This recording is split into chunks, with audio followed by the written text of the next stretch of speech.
I've always prided myself on being the owner of one of the most successful gyms in the city center. People raved about the well-maintained equipment, the motivating environment, and our exceptional trainers.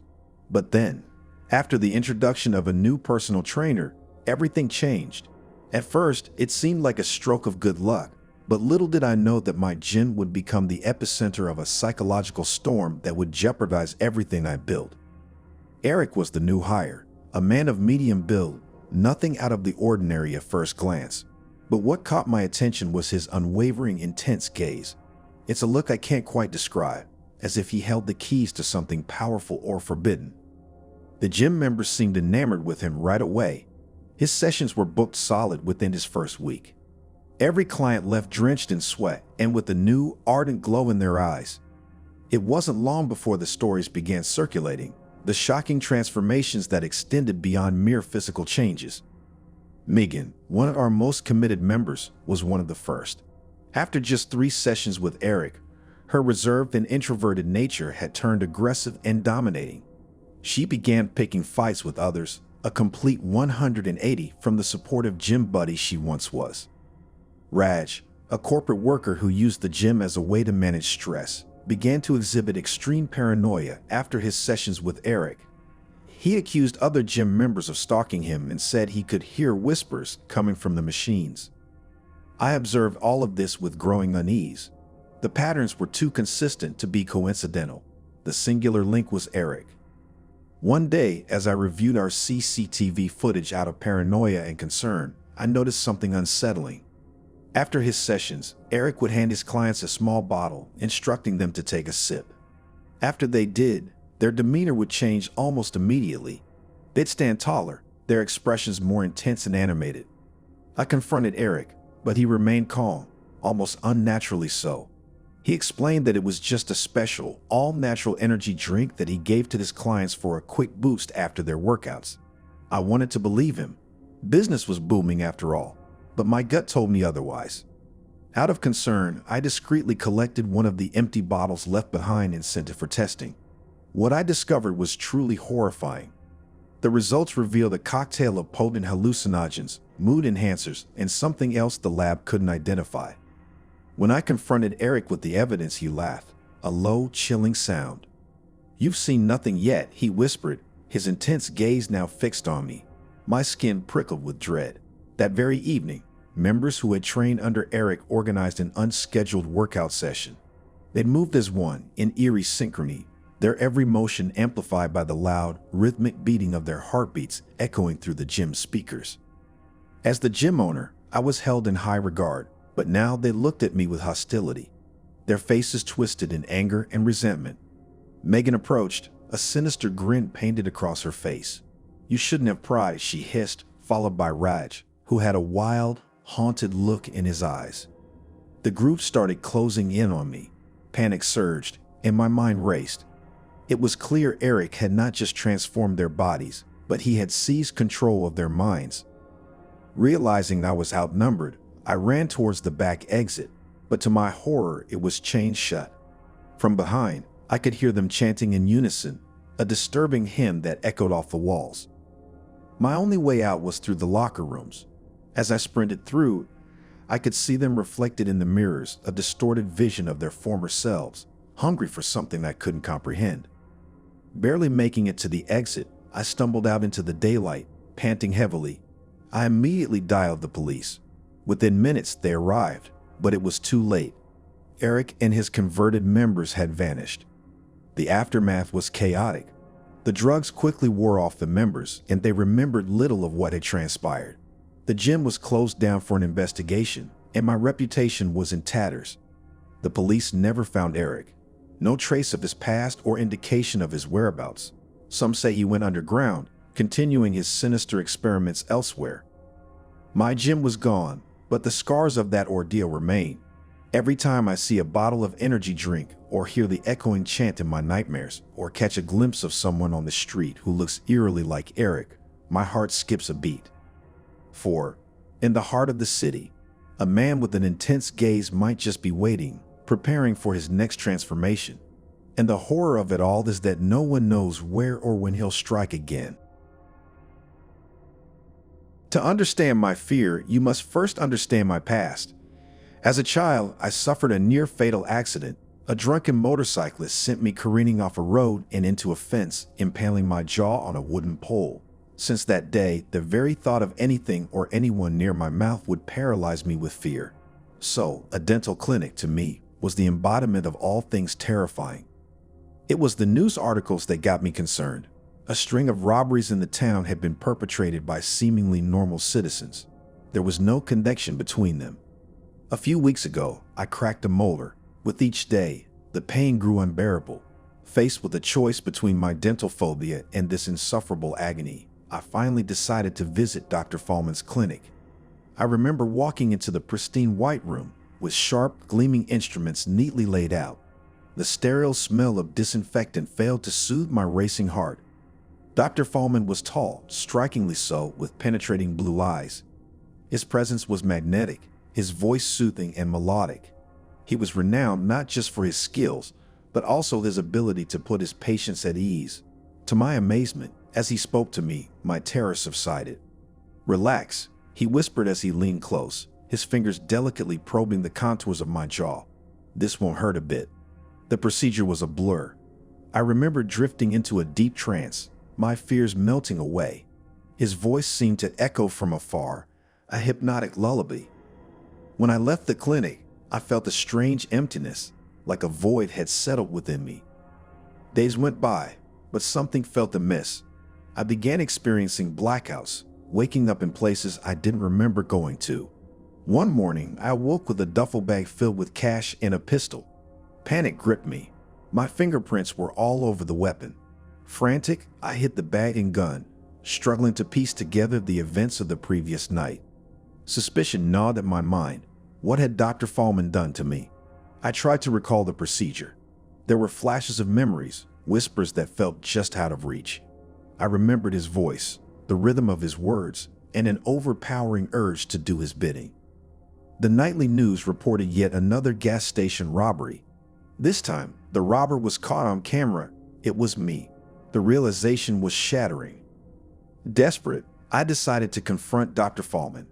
I visited his clinic during business hours, hoping to catch him off guard. I walked into the waiting room, filled with oblivious patients. As I approached his office door, I'd overheard a conversation. The final stage of the process. Dr. Fallman's voice echoed. "Soon they will be under complete control. Our little army of obedient criminals, doing our bidding." Chills ran down my spine. I realized I wasn't alone. He was manipulating countless others, using them as pawns for his sinister games. Suddenly, someone grabbed me from behind, a cloth drenched in a pungent liquid pressed to my face. Darkness consumed me. I woke up strapped to a chair, the bright lights of the clinic blinding me. Dr. Fallman stood over me, his cold blue eyes piercing through mine. "Ah, you're awake," he said, his voice dripping with malice. "I always suspected you might be trouble. What have you done to me?" I croaked, my throat dry. "It's simple," he said, leaning close. "I've unlocked the darkest corners of your mind, making you susceptible to my every command." He showed me a small device. "This emits a frequency that triggers your subconscious commands. Whenever you hear it, you obey." I struggled against the restraints, my mind racing. The weight of the crimes he forced me to commit bore down on me. I felt trapped, desperate.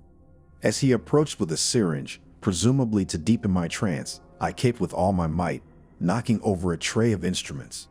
The sharp tools clattered on the floor, scattering in all directions.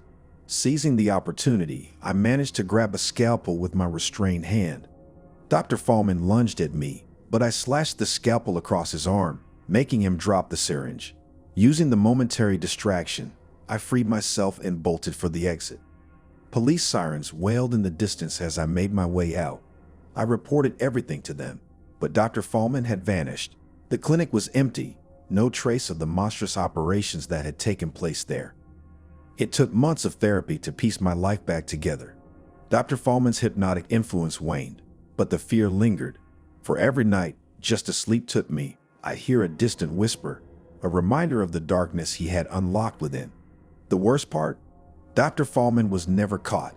Every shadow, every unfamiliar face, Every whisper on the wind made me wonder if he was near, waiting for the moment to exert his control once again. And in the heart of my city, countless others, his unwilling minions, still roamed, carrying out unspeakable crimes at his behest. Life had always been simple for me. As a child of this tranquil suburban town, I had taken solace in the fact that I knew the names of every person and the stories of every brick and tree that lined its streets. When I put on my police uniform, I took immense pride in serving and protecting my community. People trusted me, and that mutual trust was the glue that held our community together. Until the letters came. It began innocently enough. Mrs. Thompson from Elm Street came rushing into the precinct, her usually calm face blotched with red spots, indicating recent tears. She handed over a cream-colored envelope, her hands shaking. "It's not true, Officer Dave. It's all lies," she whispered, voice shaking with a mix of fear and humiliation. As I scanned the letter, my gut clenched. The contents were explicit, revealing a supposed affair Mrs. Thompson had with another man. Knowing the woman for years, I couldn't quite fathom the veracity of such a claim. But who would spread such a venomous lie? Within hours, similar reports poured in. Dozens of residents, flustered and petrified, waved letters with damning secrets, real or imagined. An underbelly of this sleepy town was being ruthlessly exposed, and the dread was palpable. The air in town grew thick with paranoia. Trust was disintegrating at an alarming rate. Friends and neighbors eyed each other with suspicion. Every interaction became a dance of carefully masked fear, each person wondering if the other held a scandalous secret about them. As the local officer and someone deeply ingrained in the community, the pressure to catch the perpetrator fell heavily on my shoulders. The media caught wind of it, and reporters began swarming our streets, further augmenting the sensation of living in a fishbowl. Everyone was on edge, anticipating the next letter, the next revelation, the next scandal. In the midst of the chaos, a pattern emerged. The letters were always typed in an old-fashioned font, reminiscent of a typewriter, and the paper carried a faint scent of lavender. Days turned into restless nights as I scoured the town for clues. CCTV footage, interrogations, and tracking paper sources led to frustrating dead ends. Yet, every morning, a new batch of letters surfaced, unveiling more secrets, more shattered lives. One evening, after an exhausting day, I was driving back home when I saw Mr. Peterson, an elderly gentleman who lived by himself after his wife's demise last year. He was standing near the town's post office, staring blankly at a letter in his hand. His posture was eerily still, and I had a knowing feeling something was very wrong. Pulling over, I approached him cautiously. "Mr. Peterson, everything okay?" He handed me the letter without a word. It was the same cream-colored paper with that familiar lavender scent, but the content was what caught my attention. It hinted at a past crime that Mr. Peterson had committed, an incident that had been buried deep and forgotten by the town. The gravity of that revelation was enough to shatter anyone's world. That night, the blackmailer claimed his first victim. Mr. Peterson was found in his home, lifeless, with the letter clenched tightly in his cold hand. Suicide. The town was in utter turmoil. The fear had morphed into something deeper, something monstrous. I intensified my search. Our small precinct collaborated with state police, and every resource was poured into catching this blackmailer. My house became a makeshift base, with detectives and officers working round the clock, analyzing every shred of evidence. Then one evening, the unexpected happened. As I returned home from another lead that went cold, I found a letter waiting for me. The same cream-colored paper, the same typewritten font, the same haunting scent of lavender. It detailed an incident from my rookie years, a mistake I had made during an investigation that had resulted in a wrong arrest. The man had been in prison for a year before the real culprit was caught. It was a blot on my otherwise impeccable record, a secret that I had buried deep within, a secret known to very few. The letter ended with a sinister warning. "You're not as clean as you think, Officer Dave.